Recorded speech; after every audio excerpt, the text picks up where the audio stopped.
جناب زبیر صاحب، دونوں لشکروں کی تعداد میں بہت زیادہ فرق تھا اور پورے عہد رسالت میں اتنے شہداء نہیں ہیں جتنے اس ایک جنگ میں رسول اللہ کی عزت و حرمت پر کٹ گئے، اور ان میں کیسے کیسے حافظ اور قاری تھے، کچھ ارشاد فرمائی۔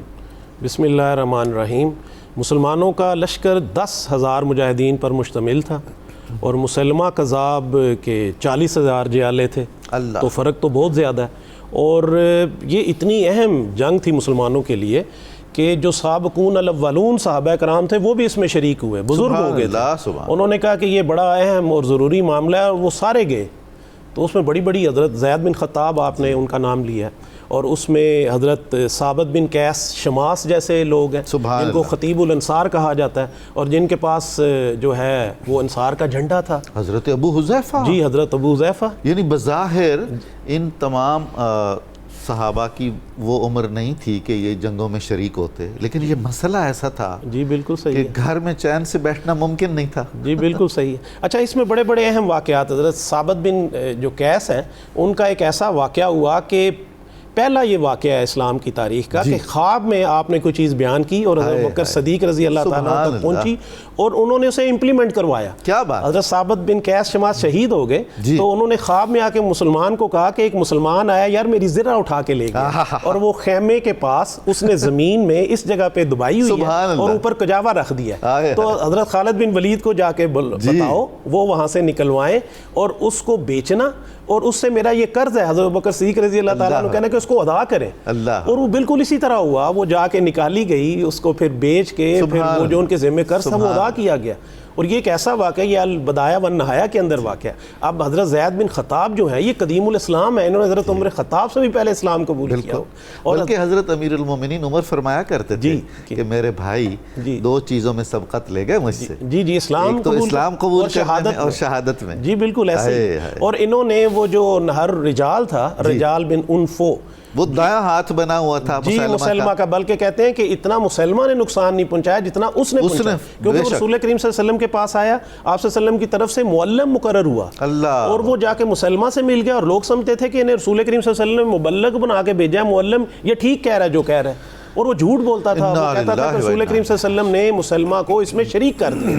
تو جب اس نے دعوت مبارزت دی تھا تو حضرت زید بن خطاب کہتے ہیں کہ وہ شیروں کی طرح جھپٹے، کہ ان کو اتنا جلال اور غصہ تھا کہ یہ ساری برائی کی جڑ یہ شخص ہے، تو آپ نے پھر اسے جو ہے اس پہ جھپٹے اور اس کا کلا کما کر دیا۔ اسی طرح سے حضرت زید بن خطاب کا جن کے ساتھ مواخات ہوا تھا ان میں تھے معن بن عدی، جی وہ بھی اسی میں شہید ہوئے۔ اچھا، یہ وہ صحابی تھے کہ جب رسول کریم صلی اللہ علیہ وسلم کا وصال ہوا تو صحابہ روتے تھے کہ کاش رسول کریم صلی اللہ علیہ وسلم کے پردہ فرمانے سے پہلے ہم دنیا سے چلے جاتے۔ تو یہ کہتے ہیں میں یہ دعا نہیں کرتا، اس لیے نہیں کرتا کہ رسول کریم صلی اللہ علیہ وسلم کے ظاہری حیات میں تو ہم اپنے آپ کو ثابت کرتے ہیں نا، ان کے سامنے تھے، اب بظاہر رسول کریم صلی اللہ علیہ وسلم سامنے نہیں ہے اور پھر ہم ثابت کریں تو اصل تو پھر کام ہے نا جی۔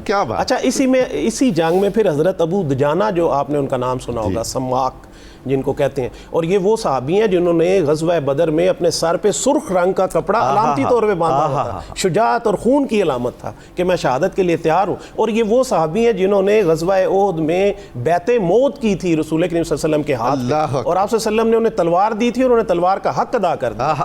اور ان کا جو ہے نا وہ اس جنگ کے اندر جب وہ باغ تھا اس کا جو قلعہ نما باغ تھا مسلمہ کا، اس کے اندر کودے، ان کی ٹانگ ٹوٹ گئی، اس کے باوجود یہ لڑتے رہے، آخری وقت تک یہ لڑتے۔ اسی طرح حضرت عباد بن بشر تھے، یہ حضرت عباد وہ ہیں کہ جن کے بارے میں رسول کریم صلی اللہ علیہ وسلم نے حضرت عائشہ صدیقہ فرماتی ہیں کہ ان کی آواز سنی تہجد کے وقت اور کہا کہ یہ عباد کی آواز نہیں معلوم ہوتی، انہوں نے کہا جی بالکل یہ انہی کی آواز، آپ صلی اللہ علیہ وسلم نے کہا اللہ تعالیٰ ان کو بخش دے، ان کا یہ مقام ہے۔ کیا شان ہے ان کی، جی بالکل، کیا شان ہے، جی بے شک۔ اسی طرح سے حضرت طفیر بن عمر الدوسی آپ نے سنا ہوگا، بڑے مشہور صحابی ہیں۔ اچھا، انہوں نے واقعات بھی بڑے ہو رہے ہیں روحانی، انہوں نے خواب یہ دیکھا کہ میں حلق کروا رہا ہوں اور میرے منہ سے ایک پرندہ نکل رہا ہے، اور پھر میں خاتون کے بطن میں چلا گیا ہوں، ضم ہو گیا ہوں۔ تو انہوں نے خود بتایا، انہوں نے کہا کہ اس کی تعبیر یہ ہے، حلق کا مطلب ہے کہ اللہ کی راہ میں میرا سر قلم ہو جائے گا، اور وہ میرے روح کا پرندہ جو میرے منہ سے نکلا ہے وہ میرے شجر جسم سے اڑ جائے گا، اور میں خاتون کے بطن میں چلا گیا ہوں، زمین جو ہے وہ خاتون کے بطن کی طرح، میں اس میں سما جاؤں گا۔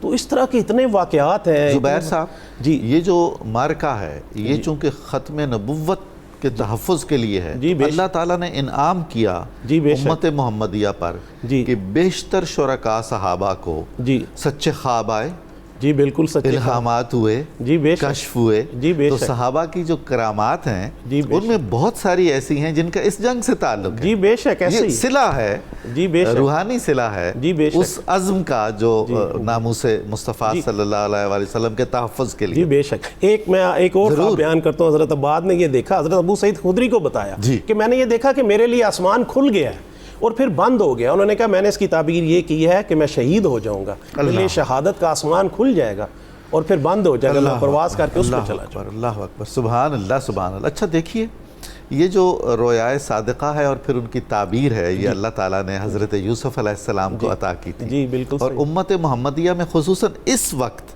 جی اس جنگ میں شریک جتنے صحابہ بھی جو اپنے خواب بیان کرتے ہیں خود ہی اب تعبیر بھی بیان فرما رہے ہیں. جی کمال ہے جی یہ بے اس پہلو شک سے. جی بے شک.